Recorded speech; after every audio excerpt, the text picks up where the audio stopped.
Election तो आपको पता है कि इलेक्शन कमीशन ने करा है। हो सकता है उसे थोड़ा आगे हो जाए, लेकिन ये कुछ कहा नहीं जा सकता। लेकिन अभी फिलहाल 30 अप्रैल भी तो इलेक्शन कमीशन पाकिस्तान की मशावरत से प्रेसिडेंट साहब ने दी। Sir, what do you think? What would be the fate of this judgment if it has not been implemented by the federal government?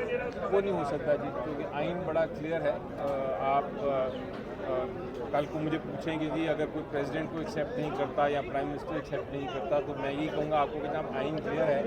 ये ऐसी बातें करना कि आइन की कोई ऐसी शिक है जो एक्सेप्ट कोई ना करे, ये तो फिर अनारकी होती है, ये तो फिर जंगल होता है कानून का, लॉ ऑफ जंगल हो जाएगा।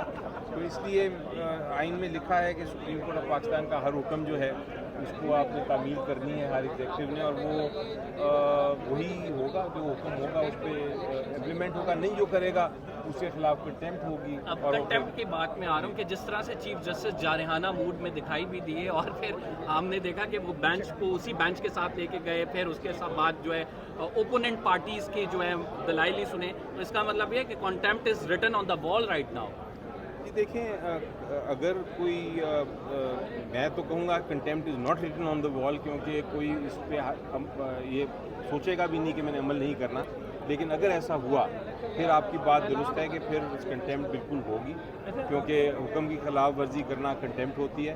और अगर कंटेम्प्ट हुई तो फिर आपको पता है कि जो पब्लिक ऑफिस होल्डर है, चाहे वो जो भी हो, प्राइम मिनिस्टर से लेके नीचे तक, वो फिर कंटेम्प्ट में उसको नाअहली भी हो सकती है। सर इसमें जो डायरेक्शन, वो तो मतलब कॉन्टेम्प्ट उस पर ही होगी जिसको डायरेक्शन दी जाए। अगर इलेक्शन कमीशन को सुप्रीम कोर्ट डायरेक्शन देती है तो इसमें प्राइम मिनिस्टर ऑफ पाकिस्तान भी पार्टी होंगे, उनको भी कॉन्टेम्प्ट होगी। How do you see this? देखिए, अब डायरेक्शन तो मेरा ख्याल है एग्जीक्यूटिव को होगा ज़रूर। अगर जैसा पिछले ऑर्डर में भी था कि एग्जीक्यूटिव को कहा गया था कि इलेक्शन कमीशन ऑफ पाकिस्तान को जो सहूलियात चाहिए वो दें, जो उन्होंने नहीं दी। अब अगर दोबारा डायरेक्शन हो जाता है और वो नहीं देते तो वो कंटेम्प्ट फिर प्राइम मिनिस्टर की हद तक भी जाएगा।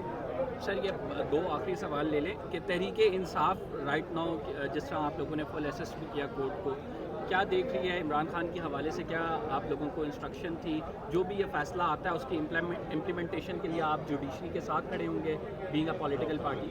हमेशा जी, कोई शक नहीं है। मैं तो कम से कम अपनी ज़ाती बात तो ज़रूर करता हूँ और पीटीआई के बिहाफ पे भी ज़रूर कह सकता हूँ कि जो डिसीजन है, जो फ़ैसला है, बिल्कुल उस पर इमीडिएट इम्प्लीमेंटेशन उसकी होगी। और आपको हमने एग्जांपल से मैं बता देता हूँ कि जब हमारी हुकूमत थी और एक फ़ैसला आया था सुप्रीम कोर्ट ऑफ पाकिस्तान का, और उन्होंने कहा था कि आप रातों रात वोट ऑफ नो कॉन्फिडेंस के और घर चले जाएँ। हम अगर आप हार जाते हैं, तो जिस वक्त हम हार गए vote of confidence no confidence, तो हम सीधा घर चले गए। हमने बिल्कुल उसको इम्प्लीमेंट किया।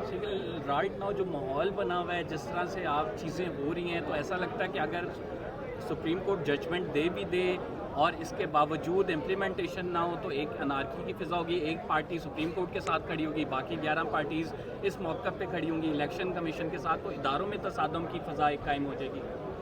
जी देखिए, मेरा ख्याल है कि हमें ऐसा सोचना भी नहीं चाहिए, दुआ करनी चाहिए कि ऐसा ना हो। हम सब पाकिस्तानी हैं। कल को तो ये होगा कि एक शख्स ट्रैफिक सिग्नल की बात नहीं मानेगा, दूसरा शख्स किसी की प्रॉपर्टी की जो कोर्ट ऑर्डर है वो नहीं मानेगा, चौथा शख्स जो है वो कत्ल करके कहेगा मैं कानून नहीं मानता। तो ये तो नारकी की तरफ हम चले जाएंगे ना। आइन एक ऐसी चीज़ होती है जो कि एक सोशल कॉन्ट्रैक्ट है, बाइंड करता है सबको, और उस आइन को हम किसी तरह बिल्कुल छोड़ नहीं सकते। अगर छोड़ा खुदा न खास्ता तो फिर नारकी हो जाएगा। Thank you very much. Sir मेरा भी एक सवाल है कि क्या ये रिव्यू में जाएंगे इसको और लिंगर ऑन करने के लिए मेंटेनेबल हो या नहीं हो? चलो आ सर, ये मेरे साथ